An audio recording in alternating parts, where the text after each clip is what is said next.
Hello friends, આજે આપણે બનાવશું પુડલાની ગ્રેવી બનાવવા માટે તેમાં આપણે નાખશું ટમેટું, ડુંગળી, મરચાં, આદું, લસણ, લીલા ધાણા અને થોડુંક દહીં. તે ગ્રેવીને આપણે બેસનમાં ઉમેરશું.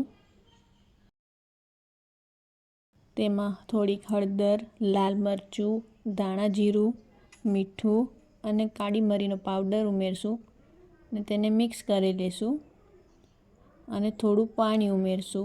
ત્યારબાદ તે બેટરને આપણે નોનસ્ટિક તવી ઉપર પાથરી લઈશું.